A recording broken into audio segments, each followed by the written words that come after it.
una historia de amor adquiriría decisivo significado político. Eva Duarte había nacido en 1919 en Los Toldos, provincia de Buenos Aires.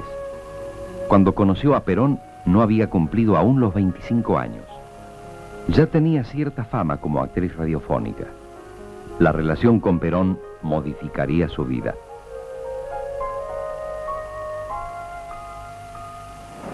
En los campos de batalla ya se presentía la derrota del nazismo.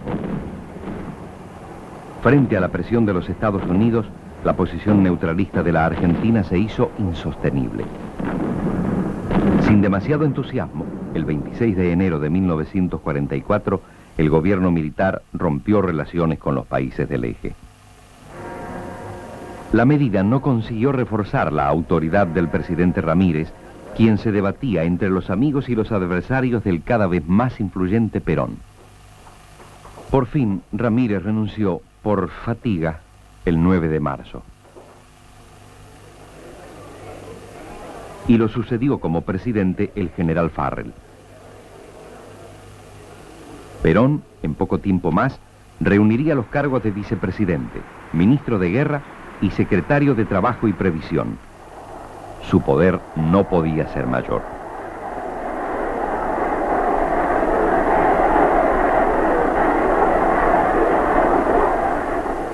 Perón hizo promulgar leyes que marcaron un auténtico avance en la situación de los trabajadores. La jubilación se extendió a todos ellos. Se pusieron en marcha programas de seguridad social, viviendas y salud. Finalmente, al aprobar el Estatuto del Peón de Campo, Perón asestó un duro golpe a la organización tradicional del trabajo rural, discrecionalmente manejada por estancieros y terratenientes. La guerra mundial, en otros escenarios, enfilaba sus últimos tramos. No quedaba ya lugar para las actitudes ambiguas.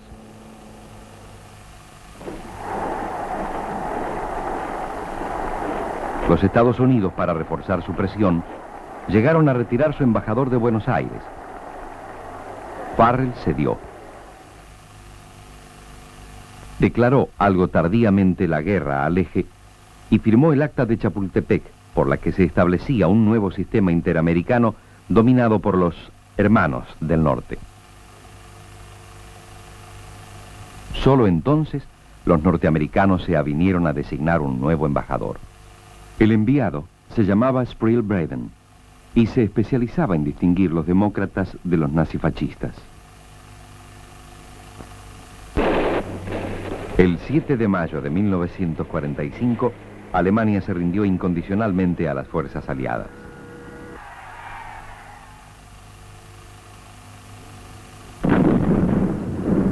En Buenos Aires hubo expresiones de alegría. Farrell consintió que los partidos políticos que habían sido disueltos volvieran a actuar. Hasta el gobierno admitió que habría elecciones. Los dirigentes partidarios acusaron a Perón de estar promoviendo desde el poder su propia candidatura.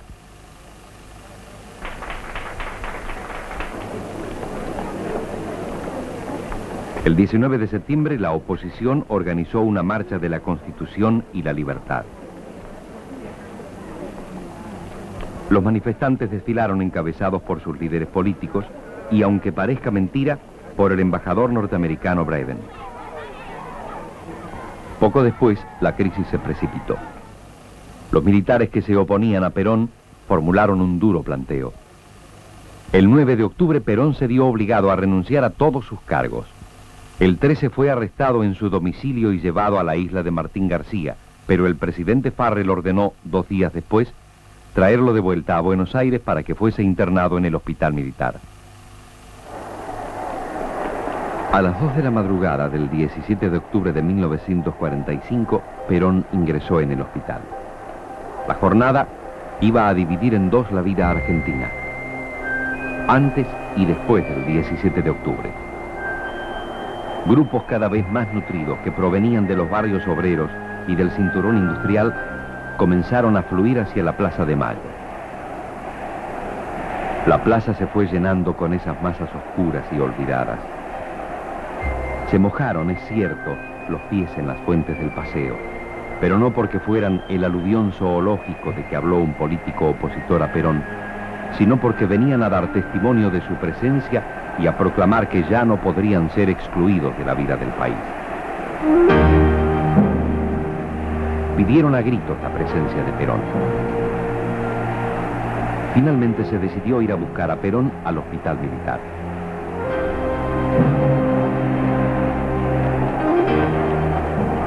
Cuando poco antes de la medianoche, Perón apareció en los balcones de la Casa Rosada y fue aclamado por la muchedumbre, sus adversarios comprendieron que habían perdido la partida. Ahora que las cartas estaban sobre la mesa, los partidos opositores decidieron organizar lo que se llamó Unión Democrática para enfrentar a Perón en los comicios. No permitamos que el pueblo argentino se envilezca tolerando en silencio una dictadura. Antes que una agitación electoral y más que un esfuerzo con mira exclusiva al proceso comicial, los socialistas actuamos en la Unión como en una histórica cruzada de la libertad y la dignidad argentinas, amenazadas por la dictadura que humilla a la patria ante propios y extraños. Se ha nazificado al país. A la fuerza material imperante debemos oponer una gran fuerza moral y política.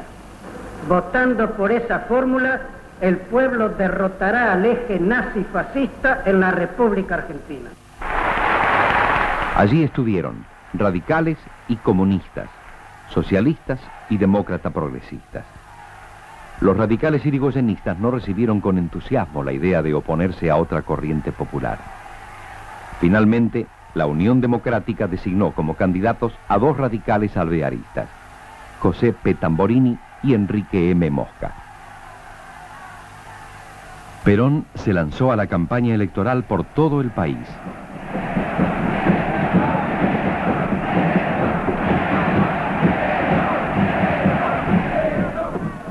Su eslogan más eficaz fue «Braden o Perón».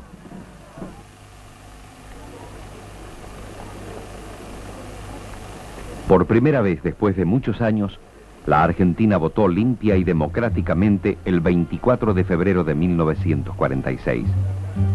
Perón triunfó con 1,5 millones de votos contra un poco más de 1.200.000 de la Unión Democrática.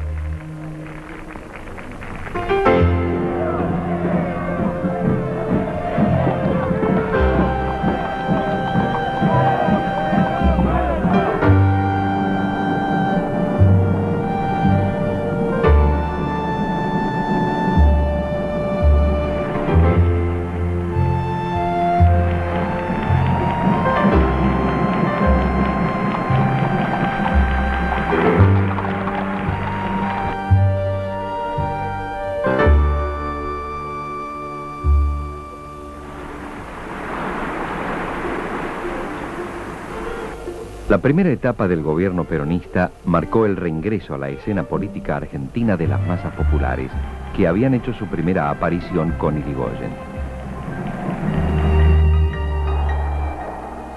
La época se caracterizó por las grandes concentraciones públicas. El 17 de octubre se convirtió en el Día de la Lealtad.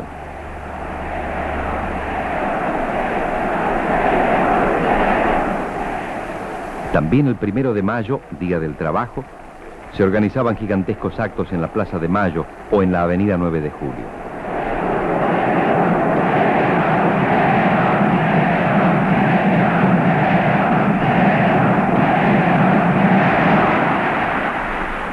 En los años iniciales de su gobierno, Perón procuró construir un nuevo régimen sobre la base de este inédito apoyo de las masas trabajadoras. La economía peronista trató de favorecer a los asalariados más humildes,